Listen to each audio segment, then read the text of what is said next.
저희가 준비한 2위부터 만나볼까요? 오늘 그런데요. 국정원이 북한의 러시아 파병 얘기만 한 건 아닙니다. 김정은이 내부에 대한 엄청난 불안감 때문인지는 모르겠습니다만 김정은 일가에 대한 특이 동향도 국정원에 보고가 됐습니다. 올해 김정은의 공개 활동은 작년에 비해서 현재까지 110회, 약 60% 이상 증가한 가운데 해외 요인의 김정은에 대한 암살 등을 의식해서 통신 제밍 차량 운용, 드론 탐지 장비 도입 추진 등 경호 수위를 격상하고 있다고 했습니다. 김정은의 딸 김주애와 관련해서는 김여정의 안내를 받거나 최선희의 보좌를 받는 등 활동이 그리고 그 지위가 일부 격상된 것으로 보인다고 했습니다. 또 러시아 대사와 직접 담소를 나누는 장면, 전담 경호원을 대동하는 등 확고한 입지가 감지된다라고 하였습니다. 저 얘기하기 전에 사진 한 장 보겠습니다. 저희도 얼마 전에 소개해드린 바가 있는 이 사진이죠. 김정은이 군부대 시찰을 갔을 때 경호하는 거의 뭐 특공대 수준의 방탄복 입은 군인들이 방아쇠에 손을 걸고 있다. 언제든지 쏠 준비가 돼 있다. 근데 이보다 더하다는 거 아니에요? 최근 김금엽 보좌관님, 북한의 김정은 경호가요. 네, 그렇습니다. 사실 김정은의 경호가 예전부터 과잉 경호라는 것은 이미 익히 알려진 사실이고 우리가 저 해당 사진을 뉴스톱10에서 보도를 해드린 적도 있습니다. 하지만 최근 우리 국정원이 파악한 바에 따르면 이제는 김정은 차량 중심으로 제밍 차량까지 등장을 했다라고 합니다. 그 제밍 차량이라는 것은 결국 주변의 모든 전파를 차단하기 위한 목적, 즉 김정은이 어떤 현지를 나갔을 때 지금 현지지도 그 비율이 굉장히 높아지지 않았습니까? 맞아요. 약 60% 가까이 증가했다고 알려져 있는데 그런 곳을 갈 때마다 혹여라도 김정은의 어떤 위치라든가 동선이 노출되는 것을 막기 위해서 해당 지역의 모든 전파를 차단하고 그 행사에 동원된 사람들의 뭐 휴대폰이라든가 이런 전자기기를 모두 먹통으로 만들어 버리는 그런 이제 제밍 차량까지 등장을 했고 또 경호 수단도 상당히 늘어났고 경호 부대도 매일 어떤 복장이 달라지고 뭐 상당 부분 경호의 어떤 그 질이 굉장히 올라가고 있거든요. 그런 측면에서 사실 여러 가지 의문이 있습니다. 왜냐하면 김정은은 과연 무엇으로부터 두려워하는 것이냐, 그러니까 누구를 가장 두려워하는 것이냐라는 의문이 제기될 수밖에 없는데요. 누가 두려울까요?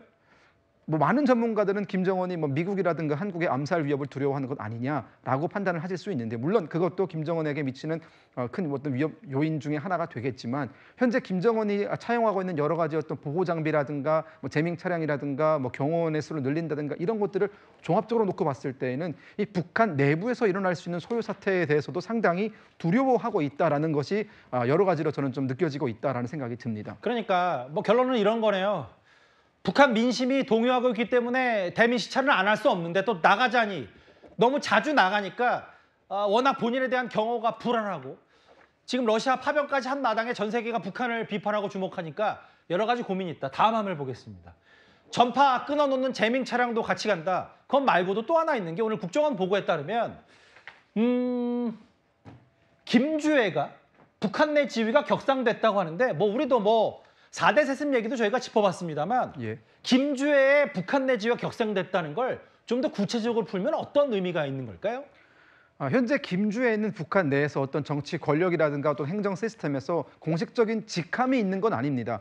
그렇기 때문에 그의 지위가 올라갔다라는 결국은 뭐 어떤 직함이 올라간다든가 뭐 지위가 상승했다든가 이런 의미의 개념이 아니라요. 김주애가 받고 있는 북한 내부에서의 의존이 상당히 강화되었다는 걸 통해서 그의 어떤 신분 상승을 우리가 예측을 해볼 수 있는 겁니다. 즉 아무런 신분이 없는 아무런 어떤 직함이라든가 맡고 있는 일이 없는 사람에게 의존을 지속적으로 올려준다라고 하는 것은 우리가 많은 전문가들이 얘기하고 있는 김주애 후계자론에 조금 더 힘이 실리는 상황이고요. 말씀하신 것처럼 이제 최선희 외무상까지도 이제는 김주애에 만나서 이제 얘기를 하고 있고 얼마 전에 저 사진을 보면 아시겠지만 주 북한 러시아 대사도 이제는 김주애와 직접 담소를 나눌 정도로 김주애의 어떤 그 북한 내부의 영향력 그리고 김주애를 바라보는 북한의 전통적 우방국들의 시선을 우리가 느낄 수 있는 부분이거든요.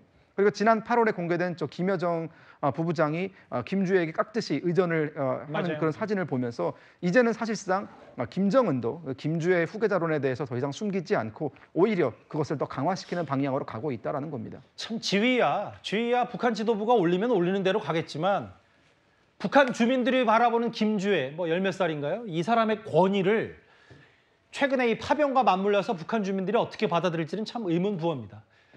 그런데 북한은 앞서 저희가 짚어봤던 대로 노동신문은 파병 사실 자체를 아예 북한 주민들에게 알리지 않고 있거든요. 그러면서도 북한의 최선희 외무상이 러시아를 공식 방문했다.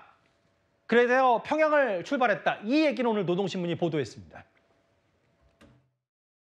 Today, I can confirm that North Korean troops have been sent to Russia and that North Korean military units have been deployed to the Kursk region. Pyongyang has already supplied Russia with millions of rounds of ammunition and ballistic missiles. Putin is providing North Korea with military technology and other support to circumvent international sanctions. 김재천 교수님, 네. 이제 장관급인 최선희 외무상이 어제 러시아를 찾았다. 네. 이게 노동신문에 보도가 됐는데 김정은의 메시지를 갖고 갔을 텐데 네. 최선희가 갔다는 것까지 보도가 될 정도면 네. 북한이 원하는 게 명확히 있는 것처럼도 보이거든요. 어떻게 받아들이십니까? 네, 최선희가 박럭길에 오른 것은 분명해 보이고요. 조선중앙통신도 확인해줬고 러시아에 있는 북한 대사관도 이것을 확인해줬는데 저 사진이에요. 이제 북한 평양을 떠나기 전에 이제 저 모습이죠. 맞습니다. 예. 그런데 뭐 이번 이 방로의 목적은 좀 다양한 것 같아요. 그래서 첫 번째로 계속해서 김정은 방로설이 흘러나왔었잖아요. 근데 그 시점이 애매했었는데 이 시점을 조금 어떻게 좀 구체화할지에 대한 논의가 이루어질 것 같고, 두 번째로는 지금 미국 대선이 코앞입니다. 그렇죠. 대선 이후에 북러 공조를 어떻게 이제 가져갈 것인지에 대한 논의도 있을 것 같고요. 예. 그리고 지금 이 시점에 최선희가 방로를 했다는 것은 분명히 이제 북한의 파병과 관련이 있는 것 같아요. 이 파병의 전모가 속속히 드러나면서 지금 좀 후폭풍이 만만치 않거든요. 예. 이제 파장이 굉장히 커지고 있는 상황인데 이런 파장을 어떻게 이제 공동 대응할 것인지에 대한 논의가 굉장히 본격적으로 이루어질 것 같습니다. 그래서 이번 방로의 목적은 좀 다양한 것이 아닐까. 가장 중요한 것은 역시 북한의 파병의 어떤 후폭풍을 어떻게 공동으로 대처할 것인지, 그리고 뭐 대선 이후에 공조, 전반적인 공조에 대한 논의, 그리고 방러, 김정은 방러 시점과 구체적인 내용에 대한 논의가 이루어졌을 것 같습니다. 그러니까 김재천 교수 말씀은 일단 최선희 외무상이 가서 네. 뭐 이 파병 관련된 얘기, 뭐 뭘 주고 뭘 받을지에 대한 얘기도 좀 하면서 실제로 모스크바를 이 파병 전후 맞물려서 김정은이 방문할 수도 있다, 이 말씀을 하시는 거네요. 그렇죠. 예, 김정은이 곧 방러를 할 것이라는 그런 보도가 많이 나오고, 예. 미국의 정보체에서도 지금 뭐 김정은 방러설을 상당히 이 무게를 두고 지금 예측하고 있는 상황이기 때문에 예전서부터 저는 이 최선희의 방러 계획이 세워져 있었다고 생각하고요. 그 목적은 무엇보다도 일단은 김정은 방러를 어떻게 할 것인지에 대한 좀 구체적인 내용을 논의하려고 했었던 것 같은데, 지금 이 시점에서는 지금 이제 파병의 전모가 이렇게 드러나니까 그러게요. 예, 파병에 따른 어떤 파장을 어떻게 최소화할 것인지, 어떻게 다뤄나갈 것인지에 대한 논의도 분명히 이루어질 것으로 보입니다. 그렇게 예측컨대 본인들의 파병 소식이 너무 일찌감치 전 세계에 알려졌고, 그러니까 파병 어차피 10,000명 하기로 했으면 좀 일찌감치 투입하자라는 러시아와 북한의 어떤 공유, 이런 것도 분명히 있었을 텐데요.